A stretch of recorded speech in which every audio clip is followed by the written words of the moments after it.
Chapter 4. "I'm so sorry," Carly whispered about an hour later as they sat across from each other in the living area of his rooms. Drago lowered the cold, damp cloth he was holding against his cheek and glared at her. She gazed back at him with wide, contrite eyes.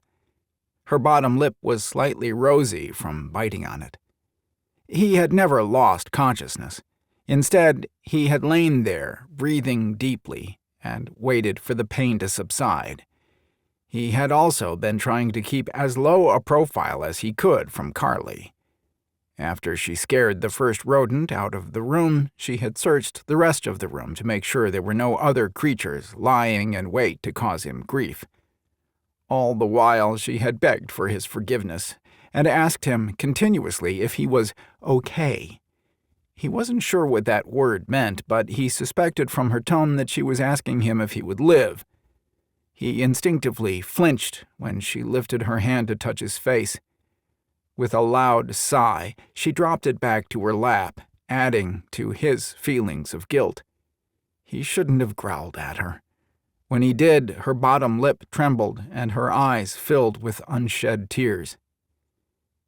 "You did not mean to hurt me, did you?" he responded. "No, I didn't mean to hurt you. Now you were just being mean," she pouted, sitting back in the seat across from him and crossing her arms. Drago's gaze immediately dropped to her cleavage. The scooped neck of her blouse, combined with her movements, lifted her breasts. He wrenched his gaze back to her face when she emitted a soft snort and uncrossed her arms. "You never did answer my question," he said, lifting the damp cloth back to his cheek.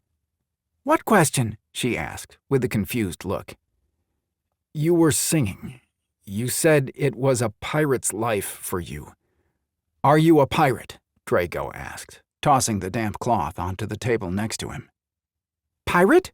Who, me? Of course not. Do I look like a pirate to you?" Carly asked.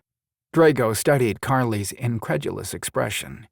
He studied her slightly rounded face, flushed cheeks, and curvy figure clothed in a low-cut sweater with stained blue trousers. "No, you don't," he finally replied.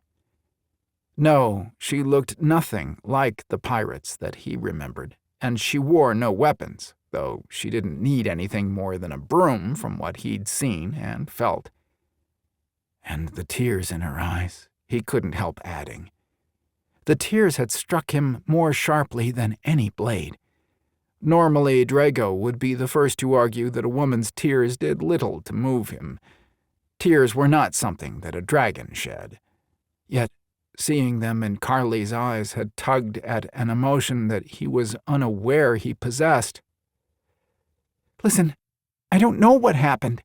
I was hiking on the trail in Yachats State Park. I've lived there my whole life and never had anything this crazy happen. Granted, I've only been hiking the trails for 3 days, but I've been to the park hundreds of times over the years. Shoot, more than half the town has been all over this place, including my best friend Jenny. She's like this hiking, jogging, swimming guru from another planet. I don't know why she thinks any of this is fun or exciting. I practically killed myself just trying to go to the bathroom. And don't get me started on bugs and animals. I was terrified I'd get eaten by a bear or a mountain lion or Bigfoot. When that rat-like creature came out from under the cabinet..." Drago watched Carly shudder and draw her legs up off the floor. A wry smile curved his lips. He knew all too well what happened when a poor defenseless animal met Carly. It escaped, and he got beaten up. "I will make sure that all such creatures are banned from the castle," Drago promised with dry amusement. Carly's eyes widened, and she leaned forward, almost falling out of her chair. "Can you do that? Sort of like the Pied Piper, only you'd be the Dragon Piper?" she mused.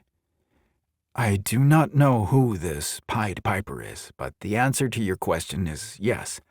I can send away the creatures that have made their home here," Drago replied, wincing when his cheek protested his amused smile. "Great! You can do that while I finish cleaning up in here. Do you have a washing machine? I swear there has to be an inch of dust on everything." With a little elbow grease and some water, we can have this place sparkling in no time, Carly said eagerly. Drago watched Carly slide her legs back down to the floor and stand up. His hand automatically reached out when she started to tilt. He stood up to steady her when she hopped on one foot. "What is wrong? You have hurt yourself?" he demanded. Carly grimaced. "My foot went to sleep. Ugh, it tingles," she groaned, holding on to him and wiggling her right foot. "You are dangerous even to yourself," Drago retorted in a low voice, laced with exasperation when she almost fell. She shot him a heated glare. "I can't help that I'm not very graceful. It's hereditary. My mom was always running into stuff. The Tate women were not made for sports," she informed him, carefully placing her foot on the floor again. "I shudder to think of you playing any type of game," he agreed. Carly stared at him with a suspicious look. Drago did his best to keep his expression neutral. It was much more difficult than he had expected when her eyes narrowed and her lips twisted.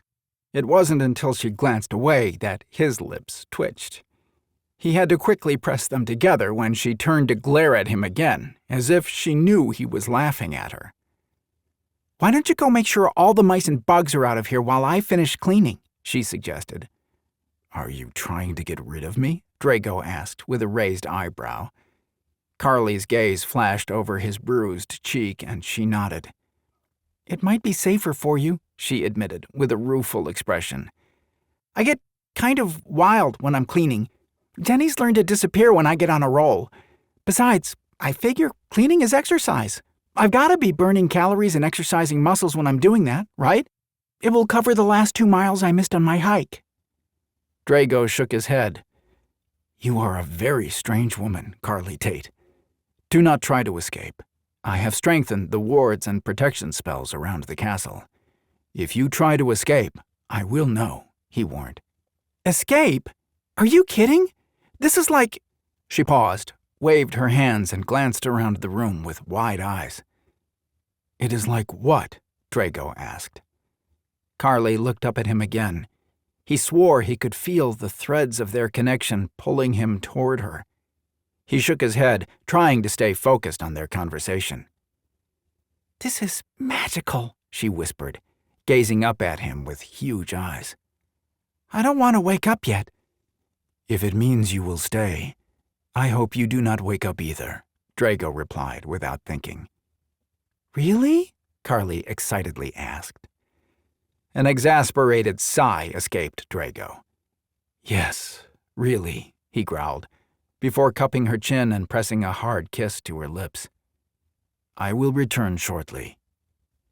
He turned before Carly could respond. A swift glance over his shoulder showed that Carly hadn't moved. Her eyes were closed, her head tilted back, and a bemused smile curved her lips. If she was here to steal from him, she was doing a pretty good job. She was quickly worming her way under the wall he had built around his heart. With another shake of his head, he strode out of his living quarters.